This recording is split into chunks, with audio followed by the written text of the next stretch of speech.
আমরা দুটি বিষয়ে আলোচনায় অগ্রগতি অর্জন করেছি। যে তিনটি বিষয়ে আলোচনা করার কথা ছিল তার প্রথমটি হচ্ছে দ্বিকক্ষ বিশিষ্ট পার্লামেন্ট, দ্বিতীয়টি হচ্ছে সংবিধান সংশোধন এবং তৃতীয়টি হচ্ছে সংসদে নারী প্রতিনিধিত্বের বিষয়। আপনারা জানেন যে দ্বিকক্ষ বিশিষ্ট পার্লামেন্ট প্রধানত উচ্চকক্ষ বিষয়ে আগেও বেশ কয়েকদিন আলোচনা হয়েছে। আলোচনায় যেটা সুস্পষ্টভাবে দাঁড়িয়েছে সেটা হচ্ছে সংখ্যাগরিষ্ঠ দল ও জোট,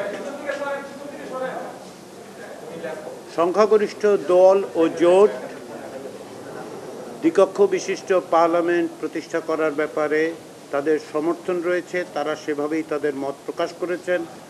আমাদের সঙ্গে যখন প্রাথমিক পর্যায়ের আলোচনা অর্থাৎ প্রথম পর্যায়ের আলোচনায়ও সংখ্যাগরিষ্ঠ দলের কাছ থেকে সেই মত পাওয়া গেছে।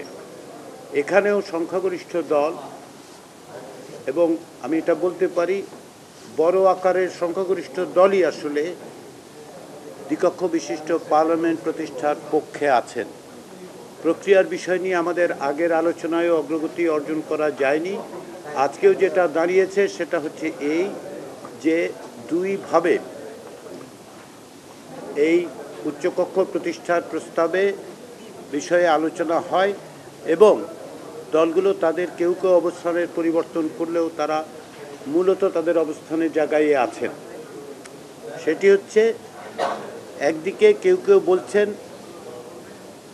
যে ভোটের সংখ্যানুপাতে যেন উচ্চকক্ষ প্রতিষ্ঠা করা হয়, অন্যদিকে আসনের সংখ্যাগরিষ্ঠতার ভিত্তিতে আসনের সংখ্যানুপাতে উচ্চকক্ষ প্রতিষ্ঠার প্রস্তাবও আছে। যেহেতু রাজনৈতিক দলগুলো এবং জোটগুলো এ বিষয়ে কোনো ঐকমত্যে আসতে পারছেন না, সেহেতু একাধিক দিন ধরে উচ্চকক্ষ বিষয়ক আলোচনার পরে আজকে রাজনৈতিক দল এবং জোটগুলোর পক্ষ থেকে এ বিষয়ে সিদ্ধান্ত গ্রহণের ভার কমিশনের উপর অর্পণ করা হয়েছে।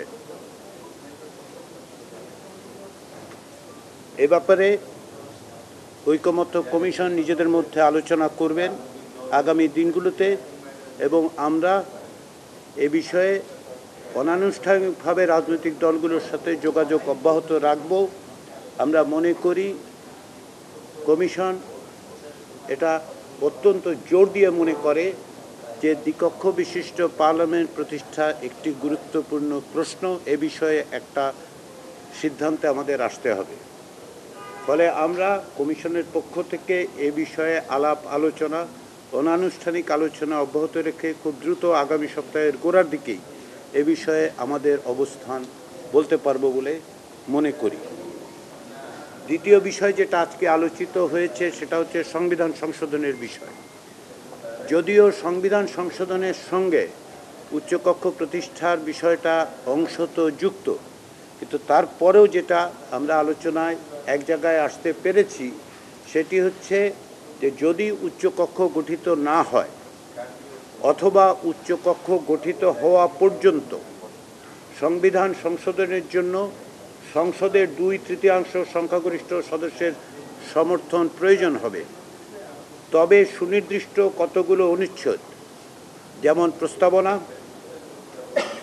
অনুচ্ছেদ 8, 48, 56, 142 এবং তত্ত্বাবধায়ক সরকার ব্যবস্থা যেটি 58 খ, 58 গ, 58 খ এবং 58 অনুচ্ছেদে দ্বারা সংবিধানে যুক্ত হবে, সেগুলো সংশোধনের ক্ষেত্রে গণভোটের প্রয়োজন হবে। আমরা এখানে তত্ত্বাবধায়ক সরকার ব্যবস্থা ভবিষ্যতে পরিবর্তনের জন্য সংবিধানে অন্তর্ভুক্ত হওয়া এবং অন্তর্ভুক্ত হওয়া পরবর্তী সময়ে যদি সংশোধনের প্রয়োজন হয় বা কোনো উদ্যোগ থাকে তার জন্য আমরা গণভোটের কথা বলেছি।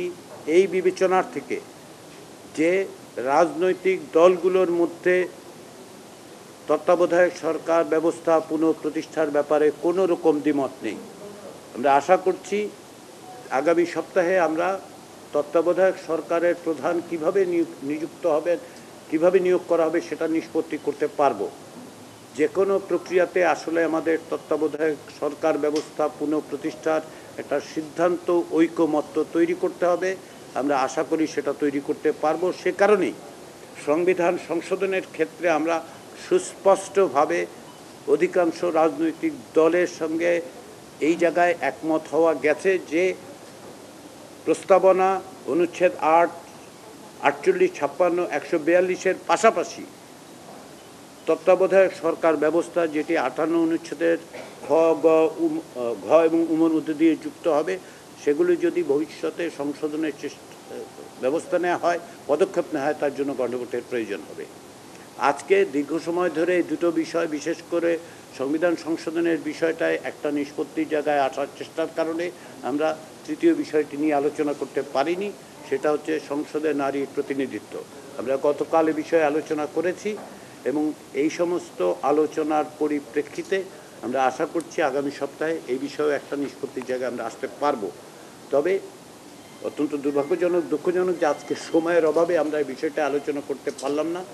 কমিশন এটা অত্যন্ত গুরুত্বপূর্ণ বিষয় বলে মনে করে। বাংলাদেশের গণ আন্দোলনের ক্ষেত্রে, গণ অভ্যুত্থানের ক্ষেত্রে নারীদের ভূমিকা, বিশেষ করে গত বছরের গণ অভ্যুত্থানে নারীদের ভূমিকার কথা বিবেচনা করে কমিশন মনে করে যে সাংবিধানিকভাবে, প্রাতিষ্ঠানিকভাবে নারীদের মর্যাদার জায়গায় অধিষ্ঠিত করার জন্য এই বিষয়ে আমাদের একটি সুস্পষ্ট সুনির্দিষ্ট পদক্ষেপের ব্যবস্থা নিতে হবে। আমরা আশা করছি রাজনৈতিক দলগুলো সেটা উপলব্ধি করছেন এবং এ ব্যাপারে তারা সক্রিয় থাকবেন।